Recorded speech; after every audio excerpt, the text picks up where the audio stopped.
बड़गाम उपचुनाव है और बड़गाम उपचुनाव की जब हम बात करते हैं तो एक साल ये कॉन्स्टिट्यूंसी खाली रही, लीडरलेस रही, क्योंकि नेशनल कॉन्फ्रेंस के chief minister candidate Omar Abdullah जो है इस सीट से जीत कर गए थे, बड़ी मार्जिन से यहाँ पर जीत कर गए थे, लेकिन उसके बाद उन्होंने इसको क्रिएट किया और इस सीट पर अब बाईपोल्स के लिए तारीख इलेक्शन कमीशन ऑफ इंडिया की जानिब से मुख्तस की गई है।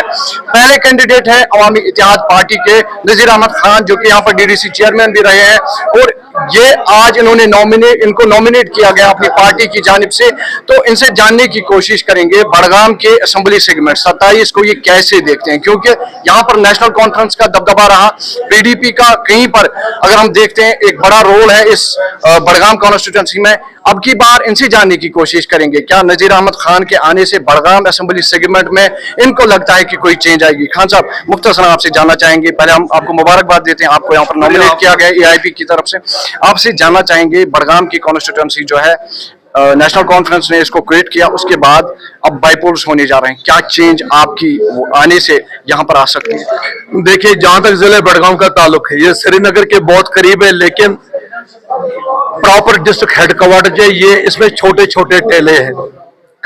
लोगों को बड़ी तकलीफ होती है जब वो बड़गाम में आते हैं। यहाँ पर आज देखिए कि इतने कैबिनेट मिनिस्टर रहे, आप ही कहते हैं कि ये नेशनल कॉन्फ्रेंस का हब रहा।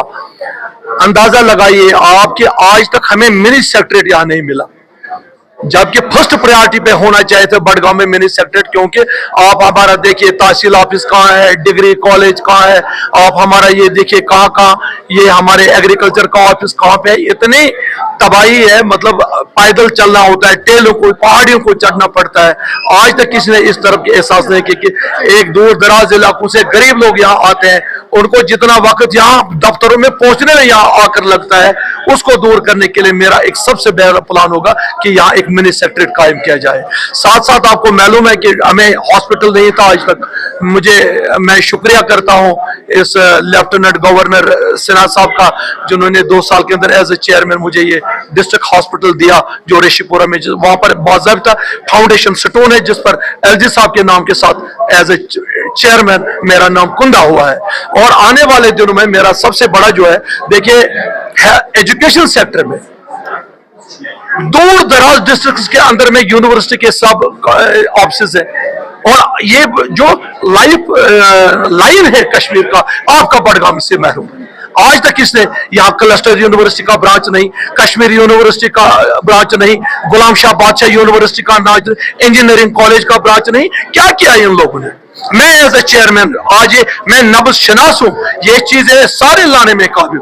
आज अगर नेशनल कॉन्फ्रेंस कहते हैं कि हमें कुछ करने नहीं दिया, लेकिन मैं एक कमजोर सिस्टम पंचायती राज का यहाँ चेयरमैन रहा, मैंने जितना काम किया उसके मध्य मुकाबले में नेशनल कॉन्फ्रेंस क्यों परेशान है? क्योंकि उन्होंने झूठ बोला। इलेक्शंस के पहले जो उन्होंने एजेंडा बताया उसमें वो खुद ही उलटफेर कर रहे हैं, उसमें से कोई एक काम वो ना कर सके। और मैंने एक कमजोर सिस्टम का चेयरमैन होने, बीरवा के अंदर में मैंने 750 करोड़ रुपए का इन्वेस्ट किया 4 साल के अंदर में। क्यों चीफ मिनिस्टर होके उमर साहब कहते हैं कि हम कुछ नहीं कर पा रहे हैं? क्यों उसके कैबिनेट मिनिस्टर कहते हैं कि हमें कुछ करने नहीं दिया जा रहा है? क्योंकि अगर आपने इलेक्शन लड़ा, फिर आपको एलजी के साथ शाना बशाना चलना चाहिए, वरना आपको नहीं लड़ना चाहिए था। आप ही ने कहा कि हम नहीं लड़ेंगे, जब लड़ा तो फिर हुकूमत चलाओ, एलजी साहब को गरेबान पकड़ो, उसको साथ लेके आओ और यहाँ का डेवलपमेंट करो।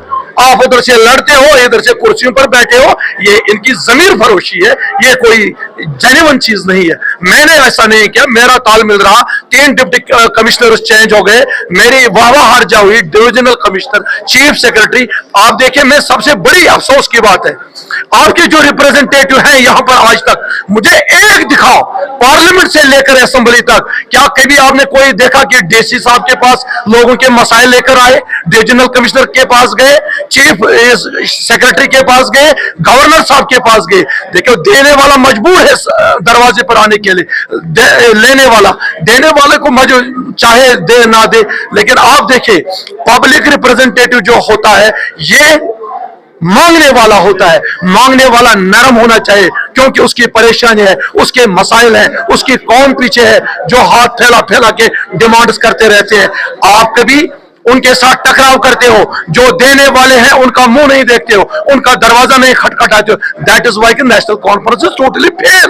खान साहब, सियासत की बात करेंगे, असेंबली की बात करेंगे, नेशनल कॉन्फ्रेंस के पास मेजॉरिटी है, उतने एमएलएज होके, मेजॉरिटी होके, पावर में होके, नेशनल कॉन्फ्रेंस की जानिब से ये नैरेटिव आता है कि हम कुछ नहीं कर सकते हैं, हमारे बस में कुछ नहीं है. तो आपको लगता है अगर आप असेंबली में गए, आप क्या कुछ करेंगे? अकेला इंसान क्या कुछ करेगा? मैं कहता हूं character matters, number game politics में नहीं है.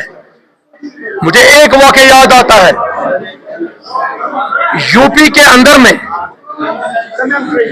सैयद अबुल हसन अली मियां नदवी रहमतुल्लाह एक बहुत ही बड़े फकीह शेखुल हदीस गुजरे हैं. पार्लियामेंट से एक कानून पास हो गया राजीव गांधी के जमाने में. उसने कहा कि ये जो आप कानून यहां पास कर रहे हैं यूपी के अंदर में, हम जान देंगे लेकिन ये कानून हम यहां पर इंप्लीमेंट कर रहे नहीं देंगे. कमजोर आदमी, हड्डियों का ढांचा, लेकिन कैरेक्टर का ये हाल था. राजीव गांधी को दोबारा कैबिनेट बुलानी पड़ी और उसने वो कानून वापस कर दिया. इसी तरह से काश कैरेक्टर हो हमारे कैंडिडेट्स के अंदर में, एमएलएस के अंदर में. हमें मेजॉरिटी की जरूरत नहीं है, एक बंदे की जरूरत है. इंशाअल्लाह रामा हम हमारे लोगों की जो उम्मीदें हैं, आरज़ू है कि असेंबली से जो कुछ वो आवाज हम बन के बैठेंगे किरदार की बुनियाद, यकीनन इंशाअल्लाह रामा. साथ साथ में आपसे जानना चाहेंगे, क्योंकि बड़गाम की जब हम बात करते हैं, आगा सईद रुहुल मेहदी एक ऐसा कैरेक्टर है जो यहाँ की पॉलिटिक्स में एक अहम किरदार अदा करते हैं.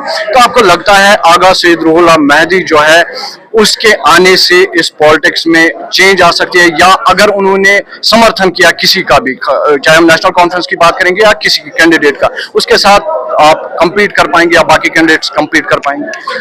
अरोला साहब का जहां तक ताल्लुक जाती तौर बहुत अच्छे हैं, लेकिन उसके ऊपर जो लिबास है वो नेशनल कॉन्फ्रेंस का है.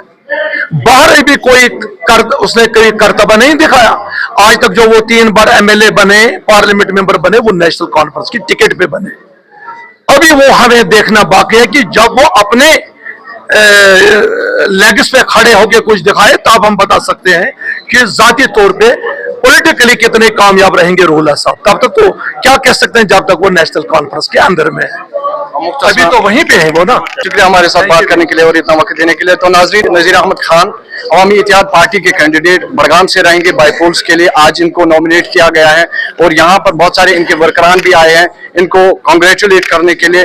जो भी बातचीत हमने इनके साथ की, अब आने वाले वक्त में पता चलेगा बड़गाम में जो बाईपोल्स होंगे, लोग किस पार्टी की तरफ जाएंगे, कौन सी सोच की तरफ जाएंगे. जरा बड़गाम से मैं जुम्मू के लिए नूर उम्मीद.